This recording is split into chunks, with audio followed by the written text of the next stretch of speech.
been 26 hours since the sentients landed in Sector 1215, and so far, they have not attempted to exit the remains of their vessel.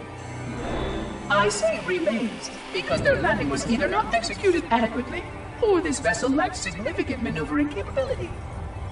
The visible portions of the vessel have suffered catastrophic structural damage during the violent landing experience. I have detected atmospheric leaks in 17 distinct locations along the hull. My analysis shows that the mixture of gases coming from the ship matches the natural atmosphere on my installation almost exactly. Perhaps the occupants, if they still live, were originally cataloged here. Perhaps these beings will confirm that the plan was successful, and that the galaxy has returned to its proper cadence. I am beyond optimistic. But I do not understand why these sentients have not attempted to exit their vessel. Other than the leaking atmosphere, the only thing emanating from this wreckage is an automated distress call. I am currently translating this automated broadcast, but with such a limited dataset and no direct communication, I do not anticipate full comprehension. Given the short-range nature of this craft, it is likely that other vessels are nearby. But, in accordance with procedure, I am blocking the distress call. No communication of the location of any installation is permissible. I admit great curiosity about these visitors. While the plan is quite clear about procedure for this situation, I have my doubts. How many failure points can the plan sustain before blind adherence becomes counterproductive? Surely, in light of all that has changed, I should be able to modify my responses to adapt to it. No, I have duties. And I have a terrible cargo here. I must be sure. I shall obey and content myself to monitor. I hope they come out soon, though. So many questions to ask. So many questions.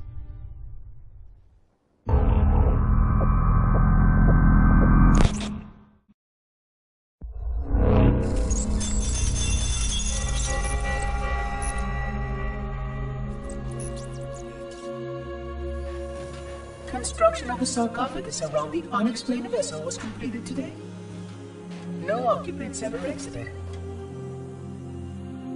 No attempts to communicate were made, other than the automated broadcast that repeated every 72.83 seconds until the signal terminated 1 week ago. In accordance with procedure, no attempts at physical or remote contact were made with any survivors of this vessel's inelegant landing. Atmosphere from inside the craft stopped venting 2 weeks before the signal ceased. No relationship between these two events can be established with certainty. Gases that did escape were sterilized. No further sign of alien visitors or rescuers has been identified on any sensor systems. I have now endured 60,000 years without word from outside the array. I have no way to know whether we actually saved the galaxy we destroyed. And because of protocol, I sat silently while my first chance to be judged for those acts died. To say that I regret being forced to this outcome is a tremendous understatement. But as I perform my inspection of the quarantine labs today, I am reminded of the gravity of my responsibilities.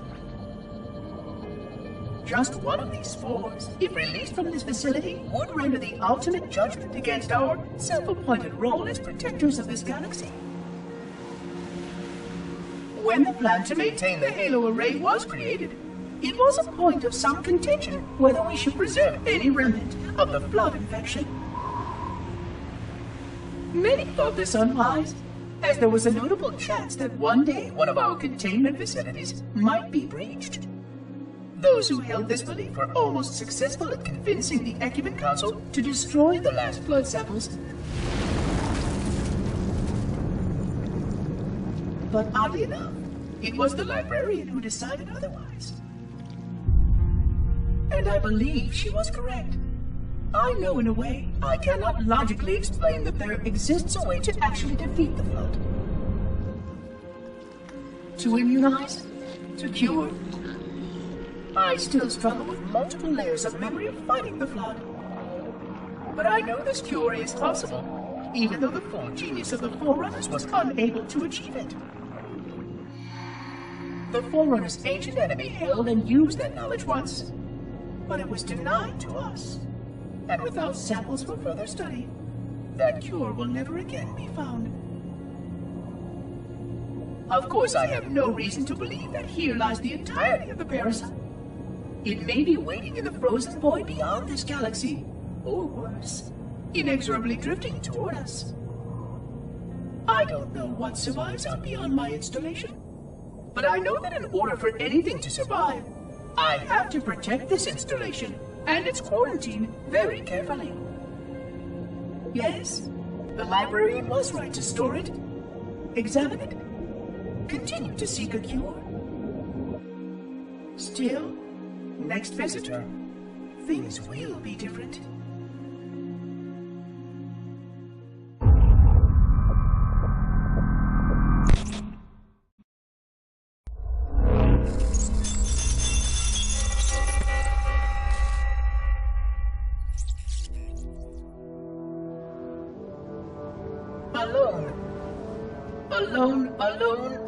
Alone. Am I the only intelligence left? Waiting here on this ring for a rebirth never truly conceived. Guarding a weapon with no targets. A weapon I could tune to any target. This is not what I had in mind when I volunteered. Not what I had in mind at all. I was naive to think I understood what this installation meant. We were all so naive. Looking back, we should have done a few things differently. For one thing, we should have installed 2 caretakers per installation. Because I am alone, I'm losing focus. And that is very, very dangerous for a system such as myself. Perhaps a visit to the nearby gas giant is in order. My impulse drives could certainly make the journey. A few hundred years of travel might do me some good. There it was again. How very unproductive of me. It seems strange that the librarian did not account for this. Her strength was always in planning and positioning the pieces and then being bold enough to let it happen. To let her plans come true.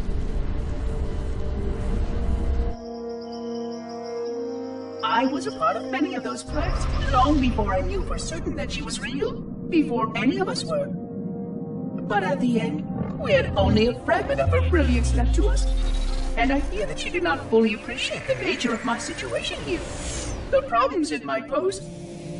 But even a fragment, yes. Oh dear, here it comes again.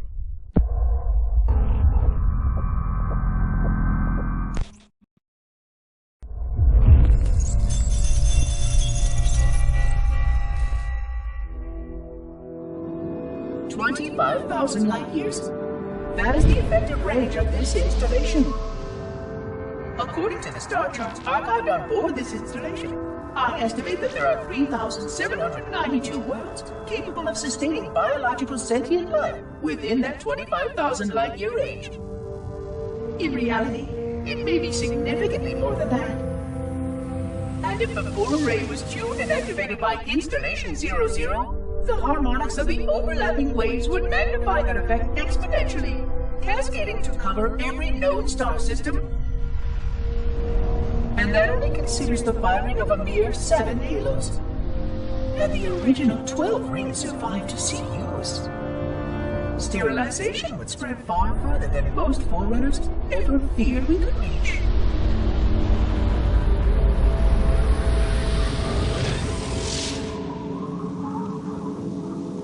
But even with just 7 rings, we were able to destroy every side of the Flood, and every other sentient creature along with it.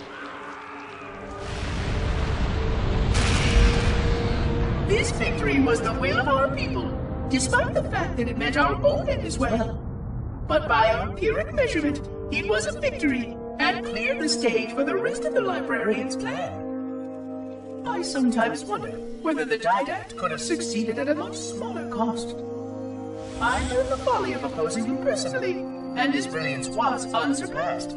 Except, perhaps by her own. He never got the chance to fully execute his proposal. The Council saw to that. But if something were to go wrong with one of the Halos, if our tools were ever turned against us... Long plans, indeed.